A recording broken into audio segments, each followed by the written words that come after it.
గ్రామంలో తేదీ 20/2/2024 రాత్రి సుమారు 10 గంటల ప్రాంతంలో భార్య భర్తలైనటువంటి పాతినివాస తవిటినాయుడు, పాతినివాస లక్ష్మి మధ్య ఈ కుటుంబ సమస్యల మీద గొడవ జరిగింది.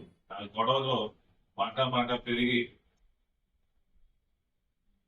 భర్తలో తన భార్యని చేతులతోటి తను రాడ్ బెండింగ్ వర్క్ చేసే పనిముట్టుతోటి తన భార్యని లక్ష్మిని శిక్షణార్థంగా పట్టడం గణవేలు పాయలైంది. వెంటనే తనని బొబ్బులి సిహెచ్ హాస్పిటల్ జాయిన్ చేయడం, తదనంతరం మెరుగైన చికిత్స నిమిత్తం తిరుమల మెడికల్ హాస్పిటల్ విజయనగరంలో జాయిన్ చేయడం జరిగిందండి. ఈ క్రమంలో ఎవరైతే మృతురాలు ఉన్నారో పెద్దగాత్రురాలు ఆమె తన కుటుంబం దృష్టిలో పెట్టుకుని తన భర్త పుట్టాడని చెప్పకుండా ఆ యాక్సిడెంట్ లో తనకు గాయాలయ్యని అప్పుడు చెప్పింది. తదనంతరం అదే విషయాన్ని చనిపోయిన తర్వాత కూడా వాళ్ళ ఫ్యామిలీ మెంబర్స్ వారు నిర్ణయానికి వచ్చి ఈ విధంగా యాక్సిడెంట్ గురైంది అని చెప్పారు. దానికి గాను ఫర్ సిఆర్పిసి కేసు రిజిస్టర్ చేయడం జరిగింది.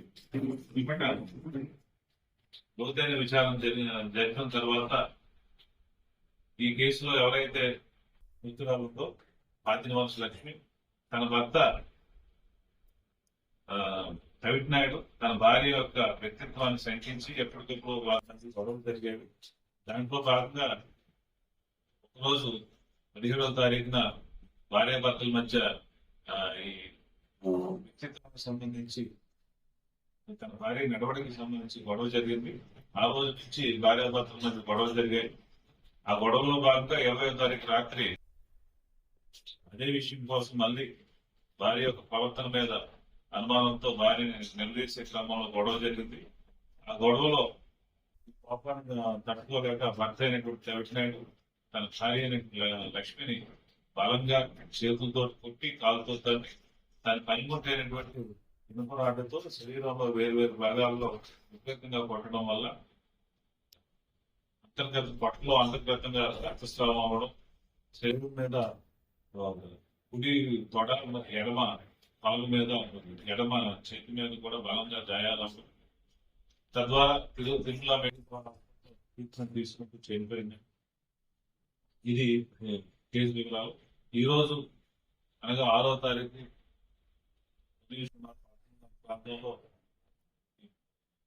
అయినటువంటి తవిటినాయుడు పంగవలస వీఆర్ఓ గారి దగ్గరికి వెళ్ళి తాను చేసిన నేరం సంబంధించిన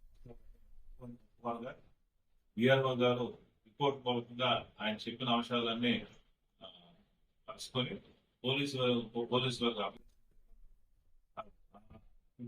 అంశాల ఆధారంగా వ్యక్తిని మర్డర్ చేయడం అనే అవసరం అదే సెక్షన్ వస్తుంది కాబట్టి వెంటనే ఇది వరకు కేసు రిజిస్ట్రేషన్ 174 సిఆర్పిసిని 302 ఐపీసీ కింద ఆల్టర్ చేసి ఇన్వెస్టిగేషన్ టేకప్ చేయడం. ఇన్వెస్టిగేషన్ అనంతరం మృతురాలు భర్త అయినటువంటి పాతినివాస తవిటినాయుడిని రిమాండ్ నిమిత్తం గౌరవ మేజిస్ట్రేట్ కోర్టు వద్ద హాజరుపరచడం.